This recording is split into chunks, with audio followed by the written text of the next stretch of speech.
Welcome to the latest edition of the DBS webinar series, Insurance Insight, designed to give you the tools and information you need as a financial professional.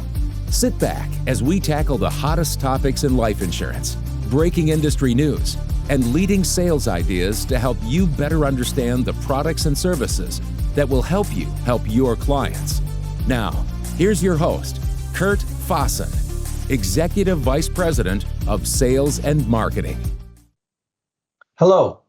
Welcome to another edition of Insurance Insight. My name is Kurt Fasen, Executive Vice President here at DBS, and today we're going to be talking about the role life insurance plays in the retirement planning cycle.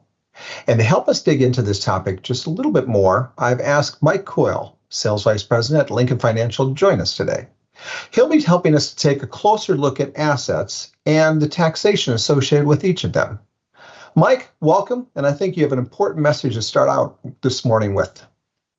Great, thanks for having me, Kurt. First, my friends in compliance would like me to mention that I am a registered rep of Lincoln Financial Distributors, which is the wholesaling broker-dealer of Lincoln Financial Group, and that LFG and DBS are not affiliates. Great. Well, thank you. Appreciate that, Mike. And again, thanks for joining. It's good to have you with us. I want to jump right in now into just kind of digging deeper into the topic you and I were visiting about earlier. So a lot of advisors on the call, I would say all of them, work hard to provide great advice to their clients every single day. And I can remember when I was an advisor, something that happened, and I'm sure happens to many people on the call, is the advisors have great ideas, but the advice stalls out. The clients freeze. For whatever reason, they stop. So, Mike, what steps, maybe tips even, could you provide to folks joining us today to help move their clients from this stalled to taking action motion? Yeah, well, let's go back to Sales 101 for a minute. There's a Wharton School professor named Dr. Jonah Berger who published a book analyzing consumer behavior. It's called The Catalyst. I actually have read the book, so it's not just like I'm referencing it here. And there are two takeaways. And one point of note is that he observed over 30,000 sales transactions throughout the world and throughout every industry. So it's not just financial services or insurance or annuities. This is throughout every industry in the world. Right? And the first takeaway was that consumers want agency and control. And how do we give them that? And how we give them that is providing choices. And in fact, he found that you're more likely to get a yes to close the case if you can show three options instead of making one recommendation, because there's a difference there. And my second takeaway was this: when you make a recommendation to the financial professional or the client, in other words, you're giving them one option, then they actually see two choices. And one of those is do or not do. Right? As Yoda would say, do or not do. But once you introduce three options, not do kind of falls away and it becomes, okay, we have three options here. Which one of these three do we do? All right. So it makes sense to me that if you have multiple choices, it's good not to have one of those choices being applied, don't do anything. So I like that. But how does selling life insurance provide those options? Of course, when it comes to selling life insurance, there's many solutions, and clients have several options to choose from. And while some may not be the hot product at this time, most are still relevant today, depending on the client's needs. A current assumption VUL may still be a good fit for clients who want market-driven upside. Individuals must be comfortable with the risk, considering there is the potential for loss. No lapse VUL, which is our VUL1 product, may be of interest to clients who prioritize death benefit guarantees over that upside potential. And according to our research, this product category probably meets about 4 out of every 10 clients. Index UL may be compelling for clients who are willing to trade the upside potential, some of it, for downside protection. And then there's VULs with index accounts that might be the right fit for clients who want market-driven upside, but want that extra option for downside protection with the index accounts at any point in time. But looking at these 4 product categories, all of them prioritize one feature over another. And here's the reality. Every purchase decision you and your clients make is fundamentally a balance of trade-offs. And I don't mean just life insurance products. Our clients are really good at understanding trade-offs because as consumers, we all deal with these daily. Isn't that so true? I mean, you're constantly making decisions. Should I do this or should I do that? Whether it be life insurance or many things in life. So I think I understand what you're saying, but maybe it makes easier to understand. Do you have an illustration that could help explain this even deeper? Yeah. So the most obvious example might be transportation. We all understand the trade-offs of a four-door sedan, a convertible, and a pickup truck. The sedan may be perfect for me driving around in my territory with a box of marketing materials in the trunk. The convertible is the vehicle my dad would have wanted so his hair could flap in the wind as he zooms down the highway. And my landscaping, business-owning neighbor might want a pickup truck to haul mulch and plow snow. In the context of life insurance, it's more effective to offer our clients those same differing types of options. The fully guaranteed option, yes, but also lower cost performance-based options as well. And I know what you might be saying, this doesn't apply to me. I do give my clients three options. I show them the three, like you said, VUL1, the Prudential version of VUL1, and the nationwide version of VUL1. And to that, I would say those might not be meaningful options to your client. That might be like merely picking the convertible in three different colors: green, red, blue. Right, the same car, different color. Yeah, it makes sense. I mean, if you're going to give options, they need to be a little more stark difference, if you will, between them. So I think that's a great setup, and I think it's one that really will resonate with folks. So let's talk about meaningful options. There's something that Lincoln, I think, has developed called the tax control triangle. If I got that right, Mike? Yes. Maybe you could just talk about that just a bit. Yeah, so this is a napkin discussion, or a notepad discussion that you can use with financial professionals and your clients to kind of show the balance that comes as far as, we know that asset allocation is important for our clients, but also asset location, it can be just as important. So it's a simple exercise that can create a better understanding of your taxes, and it's customizable so you can work through it with your clients. So I encourage you to follow along the steps as I'm going to go through, and you can implement the tax control triangle in your client meetings and your individual process. It's pretty easy to learn. So, but also think about the way that you can customize it and make it your own. I know that I have some ideas in the way that I draw things. I know that there's one of my longtime advisors I've worked with that can write upside down, so he can actually write it across the table from you and you can read it. So it's kind of some cool things. But first thing we'll do is label the top of the page tax control triangle and underline the word control, because ultimately that's what this is about, is control, your clients having control. And in the middle of your page, we're going to draw a triangle. It wouldn't be called the tax triangle without it. So now that we have the triangle, we're going to start labeling each point on the triangle. And the bottom right is deferred. The bottom left is taxable. And the top point is going to be tax advantage. Keep in mind, this should be built as you want it to be. So if you'd like to swap out tax defer and label it qualified money or qualified plan, or if you want to label the taxable as liquid, you can do that as well. And just so you know, Mike, there are a lot of people that know how to write upside down, including me. And I think that's kind of just being a longtime old producer, maybe. But I understand where you're going here, and I like what I'm seeing. But what goes in each corner of this triangle now? So we need to identify those products that would land in each point. So for the tax deferred, that's your 401k, your RIA, your SEP, and your TSA.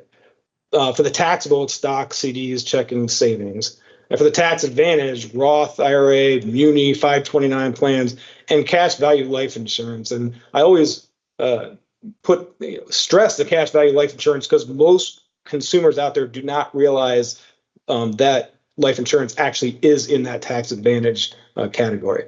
And all of these have a commonality in one way or another. They are built for accumulation.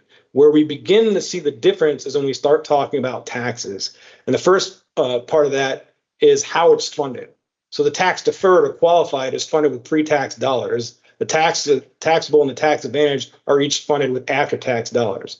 So this is where we start to separate, and the separation occurs when we talk about the distribution. So in the accumulation phase, where we put our money is important, but may not be as tax efficient as when we get into the distribution phase. So this is making sense. I'd like to take this a little bit further, though, Mike. Now, just walk with me just a little bit here. The difference really is where we pull the money from and then how it's taxed. Is that kind of the gist of what you're getting at? Yeah. So again, it's asset location. So again, once we're in that accumulation phase, things might change tax wise when we're actually taking the money out. So the dollars we pull from our tax deferred point on the triangle are all taxable when we start pulling it out. The taxable is self-explanatory. The dollars are taxable with capital gains, and in some instances, the dividends we may receive. The top point, the tax advantage, is tax-free, although certain taxes, if they're not properly designed, could rear their ugly head. As we look at the triangle, though, what we see is balance. Each point being used so we have a better control. This gives our client better options and choices. But the challenge that we often run into is that many people are heavily allocated to the bottom right point, which is the tax deferred. And while we all should take advantage of that, especially when you have companies that match your 401k, if we go into retirement with only that option, we lose the balance, and with that, give up some of that control. And maybe some people believe in heavily investing in stocks or very conservative use CDs. Either way, what is important here is the tax advantage point. Remember, we asked you if you want to pay more or less taxes in retirement. But if you're heavily allocated anywhere in the tax advantage point, probably isn't where that is, but traditionally. So this challenges the conventional thinking, and that's ultimately what matters. It really does, because, I think a lot of people probably go to bed at night thinking about the fact that, oh, I'm in great shape. I've got my 401k and I've got a whatever percentage match, and they don't realize that they have potential problems because of an unweighted triangle. So I think what might help is if maybe we had maybe an illustration or example. Could you walk through an example with our audience? Yeah, and it's a simple one. So let's assume we plan on withdrawing $100,000 annually for income in retirement, and that $100,000 is withdrawn from our qualified account like a 401k. So that $100,000 will be fully taxable as income and reduced by, for this example, 24% taxes, leaving us a net paycheck of $76,000. So pretty simple and straightforward. But remember, 24% in this tax bracket is just used for this example. In the real world, there's different tax brackets, so this is not intended to be tax advice. The clients get that from their CPA. But what if we had a different approach? So what if we used our balance triangle, right? So instead of pulling 100,000 from our qualified or tax deferred point, we use a multi-pronged approach. Okay, so the multi-pronged approach, what does that really look like? Okay, so instead of pulling the full 100,000 out of our qualified or tax deferred point, let's take 40,000 from tax deferred, 30,000 from our taxable bucket, and 30,000 from our tax advantage. And what we've already begun to take better control of our taxes by only pulling 40,000 from the tax deferred, because we've lowered our tax bracket to 22%, netting us 31,200. And let's assume the entire 30,000 from our taxable account is gains and apply 15% capital gains rate. That would net us another $25,500. And for the tax advantage, our 30,000 withdrawal isn't impacted by taxes, so we net the full 30,000. That gives us a total of $86,700. So simply by taking a balanced approach to our asset location, we've increased our income by $10,700 while withdrawing the same amount and using different financial vehicles. What you should ask yourself is, are you comfortable paying more or less dollars in retirement? There's also something we said here regarding having control. The numbers represent today's tax percentages. What if the 24% bracket is 30% and the net income reduces to 70,000? Are you comfortable with that? Note that a fixed income tax rate is assumed for illustration purposes. The actual effective tax rate will be lower since income falls into several different brackets and is taxed at different rates. Disclosure. Yeah, that's great. Thank you. So, but here's what astonishes me is we started out with, my notes aren't perfect, but we started out in the mid 70s that's what we're netting out of 100. And by using this multi-prong approach, we brought up into the mid 80s, which is, as you said, over a $10,000 difference. So let's go back to the triangle then and just try to tie everything all up. Yeah, well, I think we can all agree that control stems from knowledge. And we pointed out that we don't have control of the tax on distributions from the tax deferred point because we don't know what that tax rate will be in the future. While we know the tax paid on the dollars that funded the taxable point, we don't know or can't control the taxes due on those distributions. But when we look at the tax advantage point, we know the tax we paid on the dollars that funded it, and we also know and have control on the tax from this point forward. We know it's tax advantage. We've now identified a need to maybe allocate or reallocate dollars to that top point. I always say this all the time. We diversify and do asset allocation to diversify against investment risk, right? Well, we also need to diversify asset location to hedge against taxes where they are today and where they can end up in the future. Now, if we look at our choices, we need to decide what type of financial product to use. Roth IRAs are great, but the challenge there is limitations with respect to current income and contribution limits, so we can cross that off. Current municipal bonds rates are quite low, so it's fair to say that there is limited growth potential there, so we can cross that off. And in all my years working in financial industry, I've yet to come across anyone using a 529 plan for retirement, so we can cross that off as well. And that leaves you with cash value life insurance. And with life insurance, we don't have to worry about income or contribution limits like we do with our Roth. Plus, life insurance is self-completing. That's one thing that we always forget to mention. It is life insurance. And what do I mean by self-completing? In that as you're contributing to the financial plan of that cash value life insurance, if something tragic happens, there is a death benefit significantly higher than the accumulated value that is going to go to the beneficiary, the spouse, to complete that financial plan. So that's where it really separates it from the others. Absolutely. Mike, I just love this. Take a breath, so we can kind of come back for a last word. But I loved how you shared very simple, what I agree with you, kind of a napkin concept that an advisor can sit down, you all can sit down with your clients and walk them through really to take a closer look at how they're setting themselves up for retirement, and then how you move the conversation to help them think about other ways they can prepare. Tying this all back to the beginning, it's really about taking action. And I just want to make sure to remind all of you, we got resources here at DBS that can help you. We can help you with the conversations, tools for fact finding, information gathering. We've got tips of how to break down the barriers of indecision. We have a fantastic team members that can help you every single step of the way, from case design to external sales to marketing, and of course, our new business team.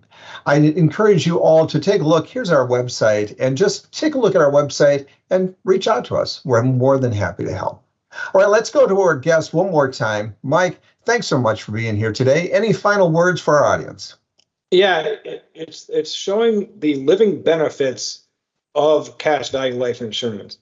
People typically see life insurance as death insurance, not realizing that there's a lot of benefits built into regulation and the tax code that make cash value life insurance living benefits. And we didn't even talk about long-term care as an add-on. So I think that as we talk to our clients, term insurance, that's an easy sale. There's a needs base there.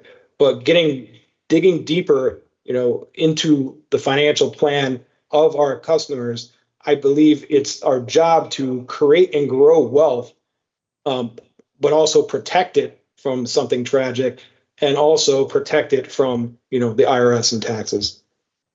Well said, Mike. Thanks again. Thanks for being with us.